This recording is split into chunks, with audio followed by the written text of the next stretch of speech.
ಸಾಮಾಜಿಕ ಅಸಮಾನತೆಯನ್ನು ಸಂಪೂರ್ಣವಾಗಿ ಕಿತ್ತುಹಾಕಲು ವಿಶ್ವ ಸಾಮಾಜಿಕ ನ್ಯಾಯ ದಿನದ ಆಚರಣೆ. ದಾಂಡೇಲಿಯಲ್ಲಿ ಜಿಲ್ಲಾ ಪ್ರಧಾನ ಮತ್ತು ಸತ್ರ ನ್ಯಾಯಾಧೀಶರಾದ ಡಿ.ಎಸ್. ವಿಜಯಕುಮಾರ್ ಅಭಿಮತ. ಸಾಮಾಜಿಕ ನ್ಯಾಯವನ್ನು ಉತ್ತೇಜಿಸುವ ಉದ್ದೇಶದಿಂದ ಆಚರಿಸಲಾಗುವ ಅಂತಾರಾಷ್ಟ್ರೀಯ ದಿನವೆಂದರೆ ವಿಶ್ವ ಸಾಮಾಜಿಕ ನ್ಯಾಯ ದಿನ. ಇದು ಲಿಂಗ ಅಸಮಾನತೆ, ನಿರುದ್ಯೋಗ, ಮಾನವ ಹಕ್ಕುಗಳು, ಸಾಮಾಜಿಕ ರಕ್ಷಣೆಗಳು ಅಥವಾ ಬಡತನದಂತಹ ಸಮಸ್ಯೆಗಳನ್ನು ನಿಭಾಯಿಸುವ ಪ್ರಯತ್ನಗಳನ್ನು ಒಳಗೊಂಡಿದೆ. ಸಾಮಾಜಿಕ ಅಸಮಾನತೆಯ ಬಗ್ಗೆ ಸಾರ್ವಜನಿಕರಲ್ಲಿ ಅರಿವು ಮೂಡಿಸಿ ಅದನ್ನು ಸಂಪೂರ್ಣವಾಗಿ ಕಿತ್ತುಹಾಕಲು ಪ್ರತಿ ವರ್ಷ ಫೆಬ್ರವರಿ 20ರಂದು ವಿಶ್ವ ಸಾಮಾಜಿಕ ನ್ಯಾಯ ದಿನವನ್ನು ಆಚರಿಸಲಾಗುತ್ತದೆ ಎಂದು ಜಿಲ್ಲಾ ಪ್ರಧಾನ ಮತ್ತು ಸತ್ರ ನ್ಯಾಯಾಧೀಶರಾದ ಡಿ.ಎಸ್. ವಿಜಯಕುಮಾರ್ ಅವರು ಹೇಳಿದರು. ಅವರು ಇಂದು ಭಾನುವಾರ ಬೆಳಿಗ್ಗೆ 11 ಗಂಟೆ ಸುಮಾರಿಗೆ ದಾಂಡೇಲಿಯ ಕಾರ್ಮಿಕ ಭವನದಲ್ಲಿ ಕರ್ನಾಟಕ ರಾಜ್ಯ ಕಾನೂನು ಸೇವೆಗಳ ಪ್ರಾಧಿಕಾರ ಬೆಂಗಳೂರು, ಜಿಲ್ಲಾ ಕಾನೂನು ಸೇವೆಗಳ ಪ್ರಾಧಿಕಾರ ಕಾರವಾರ, ತಾಲೂಕು ಕಾನೂನು ಸೇವಾ ಸಮಿತಿ ದಾಂಡೇಲಿ, ಜಿಲ್ಲಾಡಳಿತ ಉತ್ತರ ಕನ್ನಡ, ನ್ಯಾಯವಾದಿಗಳ ಸಂಘ ದಾಂಡೇಲಿ, ಕಾರ್ಮಿಕ ಇಲಾಖೆ, ವಿವಿಧ ಇಲಾಖೆಗಳು ಮತ್ತು ವಿವಿಧ ಕಾರ್ಮಿಕ ಸಂಘಟನೆಗಳ ಸಂಯುಕ್ತ ಆಶ್ರಯದಡಿ ವಿಶ್ವ ಸಾಮಾಜಿಕ ನ್ಯಾಯ ದಿನಾಚರಣೆಯ ಅಂಗವಾಗಿ ಹಮ್ಮಿಕೊಳ್ಳಲಾದ ಕಾನೂನು ಅರಿವು ನೆರವು ಕಾರ್ಯಕ್ರಮವನ್ನು ಉದ್ಘಾಟಿಸಿ ಮಾತನಾಡುತ್ತಿದ್ದರು. ಈ ದೇಶದ ಆರ್ಥಿಕತೆಗೆ ಬಹುದೊಡ್ಡ ಕೊಡುಗೆ ನೀಡುತ್ತಿರುವ ಕಾರ್ಮಿಕರು ದೌರ್ಜನ್ಯ, ಶೋಷಣೆಗೆ ಒಳಗಾಗಬಾರದೆಂಬ ಉದ್ದೇಶದಲ್ಲಿ ಕಾನೂನುಗಳನ್ನು ರೂಪಿಸಲಾಗಿದೆ. ಕಾರ್ಮಿಕ ಕಾನೂನುಗಳ ಅರಿವನ್ನು ಕಾರ್ಮಿಕರು ಅರಿತುಕೊಳ್ಳಬೇಕು. ಆ ದಿಸೆಯಲ್ಲಿ ಈ ಕಾರ್ಯಕ್ರಮವನ್ನು ಆಯೋಜಿಸಲಾಗಿದೆ ಎಂದರು. ಕಾರ್ಯಕ್ರಮದಲ್ಲಿ ಮುಖ್ಯ ಅತಿಥಿಗಳಾಗಿ ಹಿರಿಯ ಸಿವಿಲ್ ನ್ಯಾಯಾಧೀಶರಾದ ದಿವ್ಯಶ್ರೀ ಸಿ.ಎಂ. ಅವರು ಭಾಗವಹಿಸಿ ಮಾತನಾಡುತ್ತಾ ಲಿಂಗ, ವಯಸ್ಸು, ಜನಾಂಗೀಯ, ಧರ್ಮ, ಸಂಸ್ಕೃತಿ, ಬಡತನ, ನಿರುದ್ಯೋಗ, ಶಿಕ್ಷಣ, ವಲಸೆಯಂತಹ ಮುಂತಾದ ಸಮಸ್ಯೆಗಳನ್ನು ಹೋಗಲಾಡಿಸಿ ಸರ್ವರಿಗೂ ಸಮಾನ ಅವಕಾಶ, ಉದ್ಯೋಗ, ರೈತರ ಏಳಿಗೆಯ ಮೂಲಕ ಸಾಮಾಜಿಕ ಅಸಮಾನತೆಯನ್ನು ಹೋಗಲಾಡಿಸುವುದು ಸಾಮಾಜಿಕ ನ್ಯಾಯದ ಮುಖ್ಯ ಉದ್ದೇಶವಾಗಿದೆ ಎಂದರು. ಮುಖ್ಯ ಅತಿಥಿಗಳಾಗಿ ಭಾಗವಹಿಸಿ ಮಾತನಾಡಿದ ಸಿವಿಲ್ ನ್ಯಾಯಾಧೀಶರಾದ ರೋಹಿಣಿ ಡಿ. ಬಸಾಪುರ್ ಅವರು ರಾಷ್ಟ್ರದ ಅಭಿವೃದ್ಧಿಗೆ ಸಾಮಾಜಿಕ ನ್ಯಾಯ ಅವಶ್ಯ. ಸಾಮಾಜಿಕ ನ್ಯಾಯವು ರಾಷ್ಟ್ರಗಳ ಒಳಗೆ ಶಾಂತಿಯುತ ಮತ್ತು ಸಮೃದ್ಧ ಸಹಬಾಳ್ವೆಗೆ ಆಧಾರವಾಗಿರುವ ತತ್ವವಾಗಿದೆ ಎಂದರು. ಮುಖ್ಯ ಅತಿಥಿಗಳಾಗಿ ನ್ಯಾಯವಾದಿಗಳ ಸಂಘದ ಅಧ್ಯಕ್ಷರಾದ ಎಚ್.ಎಸ್. ಕುಲಕರ್ಣಿ, ಕಾರ್ಮಿಕ ನಿರೀಕ್ಷಕರಾದ ಚೇತನ್ ಕುಮಾರ್ ಎಸ್. ಅವರು ಭಾಗವಹಿಸಿ ಸಂದರ್ಭೋಚಿತವಾಗಿ ಮಾತನಾಡಿದರು. ಕಾರ್ಯಕ್ರಮದ ಅಧ್ಯಕ್ಷತೆಯನ್ನು ವಹಿಸಿದ್ದ ಯಲ್ಲಾಪುರ ಉಪವಿಭಾಗದ ಕಾರ್ಮಿಕ ಅಧಿಕಾರಿ ವೀಣಾ ಮಾಸ್ತಿ ಅವರು ಕಾರ್ಮಿಕರ ರಕ್ಷಣೆಗೆ ಕಾರ್ಮಿಕ ಇಲಾಖೆ ಕಟಿಬದ್ಧವಾಗಿದೆ.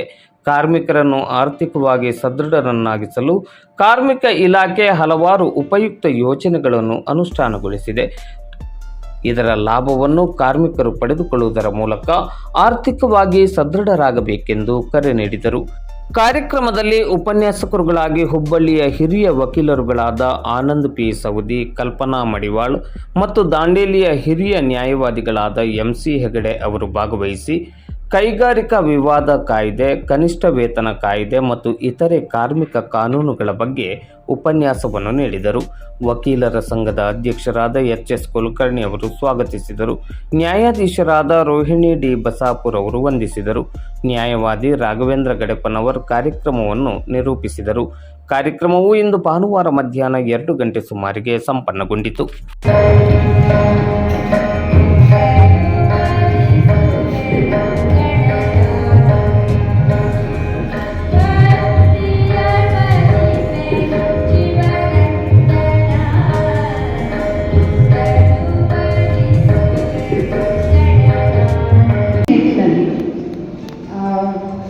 ನಾವು ಹಿಸ್ಟ್ರಿಯನ್ನು ನೆನಪಿಸ್ಕೊಳ್ಳೋದಾದರೆ 1945ರಲ್ಲಿ ಯಾವಾಗ ನಮ್ಮ ಸಂವಿಧಾನ ರಚನೆ ಹಂತದಲ್ಲಿತ್ತು, ಆ ಸಂವಿಧಾನ ರಚನಾ ಕರಡು ಸಮಿತಿಯ ಅಧ್ಯಕ್ಷರಾಗಿದ್ದರು ಡಾಕ್ಟರ್ ಬಾಬಾ ಸಾಹೇಬ್ ಅಂಬೇಡ್ಕರ್ ಅವರು ತಮ್ಮ ಕೊನೆಯ ಭಾಷಣದಲ್ಲಿ ಒಂದು ಮಾತು ಹೇಳ್ತಾರೆ.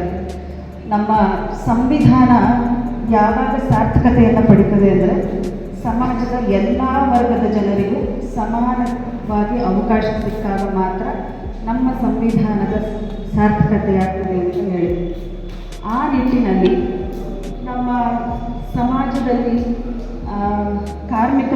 ಹೋಲಿಸ್ಕೊಂಡ್ರೆ ಹಿಂದಿನಿಂದಲೂ ತುಂಬ ಶೋಷಣೆಗೆ ಒಳಗಾದ ಒಂದು ವಿಭಾಗ ಅಂತ ಹೇಳ್ಬೋದು ಕಾರ್ಮಿಕರು. ನಮ್ಮದು ಮೂಲತಃ ಭಾರತ ಕೃಷಿ ಪ್ರಧಾನ ರಾಷ್ಟ್ರ. ಆ ಕೃಷಿ ಪ್ರಧಾನ ರಾಷ್ಟ್ರದಲ್ಲಿ ಹಂತ ಹಂತವಾಗಿ ಕೈಗಾರಿಕೀಕರಣ ಸ್ಟಾರ್ಟ್ ಆಗ್ತಾ ಬಂತು. ಆಗ ಜನರು ವ್ಯವಸಾಯ ಬಿಟ್ಟು ಅದರಲ್ಲಿ ಲಾಭ ಸಿಗಬೇಕಾದ್ರು, ಅದಕ್ಕೆ ಅವರು ಬಯಸಿದ ಆದಾಯ ಸಿಗಬೇಕಾದ್ರು ಜನ ವಲಸೆ ಬಂದು ನಗರಗಳಲ್ಲಿ, ಕಾರ್ಖಾನೆಗಳಲ್ಲಿ, ಇಂಡಸ್ಟ್ರಿಗಳಲ್ಲಿ ಕೆಲಸ ಮಾಡೋಕ್ಕೆ ಪ್ರಾರಂಭ ಮಾಡಿದ್ರು. ಆಗ ಅವರಿಗೆ ಎಲ್ಲ ರೀತಿಯಲ್ಲೂ ರಕ್ಷಣೆ ಇರಲಿಲ್ಲ. ಅವರು ಹಿಂದೆಲ್ಲ 16 ಗಂಟೆಗಳ ಕಾಲ ಕೆಲಸ ಮಾಡ್ತಾ ಇದ್ರು. ಅವರಿಗೆ ಒಂದು ಮಿನಿಮಮ್ ವೇಜಸ್ ಇಷ್ಟೇ ಕೊಡಬೇಕು, ಅವ್ರಿಗೆ ಇಷ್ಟೇ ವೇತನ ಕೊಡಬೇಕು ಅನ್ನೋದು ಸಹ ಇರಲಿಲ್ಲ.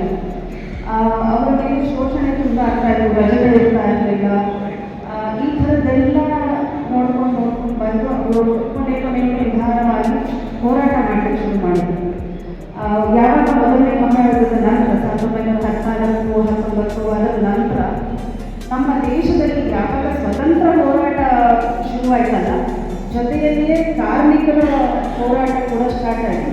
ಆ ಕಾರ್ಮಿಕ ಚಳುವಳಿಗಳು ಆಗ ಆರಂಭವಾದ ಯೂನಿಯನ್ ಲೀಡರ್ಶಿಪ್ಪು, ಜನರ ಕಾರ್ಮಿಕರಿಗೆ ಬೇಸಿಕ್ ನೆಸೆಸಿಟೀಸ್ ಏನು ಬೇಕು, ಅವರಿಗೆ ವೇತನ ಆಗಲಿ, ರಕ್ಷಣೆ ಆಗಲಿ, ಬೇರೆ ಮೂಲಭೂತ ಸೌಕರ್ಯಗಳನ್ನು ಒದಗಿಸಿಕೊಡೋದ್ರಲ್ಲೇ ಆಗಲಿ, ಹಾಗೆ ಶುರುವಾಗಿದ್ದ ಚಳುವಳಿ ಮುಂದೆ ಒಂದು ಹಂತಕ್ಕೆ ಪಡೆದು ಅವರಿಗೆ ಬೇಕಾದ ಕಾನೂನುಗಳು ರಚನೆ ಆಗ್ತಾ ಇತ್ತು ನಮ್ಮ ದೇಶದಲ್ಲಿ. ಈಗಾಗಲೇ ನಿಮಗೆ ಸದಸ್ಯ ಕಾರ್ಯದರ್ಶಿಗಳು ನಿಮಗೆ ತಿಳಿಸಿ ಹೇಳಿದರು, ನಮ್ಮ ಸಂವಿಧಾನದಲ್ಲಿ ಪೀಠಿಕೆಯಲ್ಲಿನೇ ಸಾಮಾಜಿಕ ನ್ಯಾಯ ಅನ್ನೋ ಒಂದು ಇದನ್ನು ಸೇರಿಸಲಾಗಿದೆ. ಆರ್ಥಿಕ ನ್ಯಾಯ, ರಾಜಕೀಯ ನ್ಯಾಯ ಮತ್ತು ಸಾಮಾಜಿಕ ನ್ಯಾಯವನ್ನು ನಾವು ನಮ್ಮ ಎಲ್ಲ ನಾಗರಿಕರಿಗೆ ದೊರಕಿಸಿಕೊಡುವುದಕ್ಕಾಗಿ ಈ ಸಂವಿಧಾನವನ್ನು ನಾವು ಅಳವಡಿಸಿಕೊಳ್ತೀವಿ ಅಂತ ಹೇಳಿ ಸಂವಿಧಾನದ ಪೀಠಿಕೆಯಲ್ಲೇ ನಾವು ಅದನ್ನು ಹೇಳಿದ್ದೀವಿ.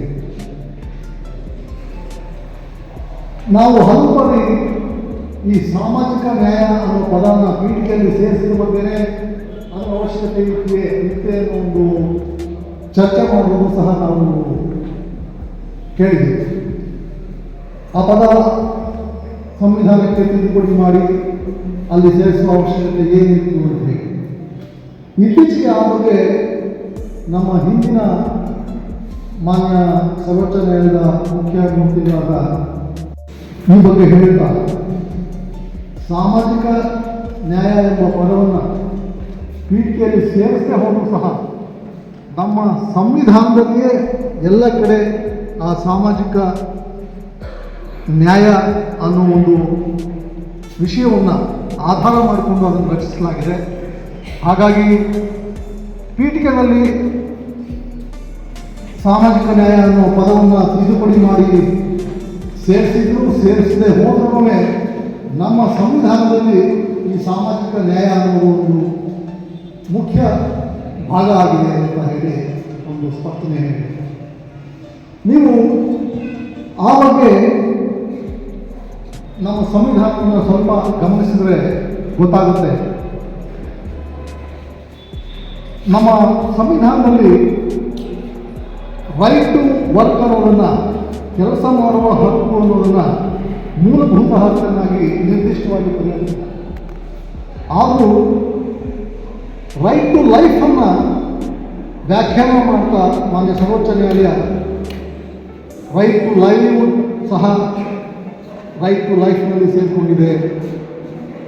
ಅದೇ ರೀತಿ ರೈಟ್ ಟು ಲೈವ್ಲಿಹುಡ್ ಬೇಕಂದ್ರೆ ರೈಟ್ ಟು ವರ್ಕ್ ಸಹ ಅದರಲ್ಲಿ ಸೇರಿಕೊಳ್ಳುತ್ತೆ ಅನ್ನೋ ರೀತಿ ವ್ಯಾಖ್ಯಾನವನ್ನು ಮಾಡಿಕೊಂಡು ಬಂದಿದೆ. ಹಾಗಾಗಿ ನೇರವಾಗಿ ಸಂವಿಧಾನದಲ್ಲಿ ರೈಟ್ ಟು ವರ್ಕ್, ಕೆಲಸ ಮಾಡುವ ಹಕ್ಕು, ಮೂಲಭೂತ ಹಕ್ಕು ಅಂತ ಹೇಳಿದವರು ಅದು ನಾವು ಆರ್ಟಿಕಲ್ 21 ಏನು ಹೇಳ್ತೀವಿ ರೈಟ್ ಟು ಲೈಫ್ ಅಂತೇಳಿ ಅದನ್ನು ವಿಸ್ತಾರವಾಗಿ ವ್ಯಾಖ್ಯಾನ ಮಾಡಿದಾಗ ಅದರೊಳಗಡೆ ಅದು ಸೇರಿಕೊಳ್ಳುತ್ತೆ.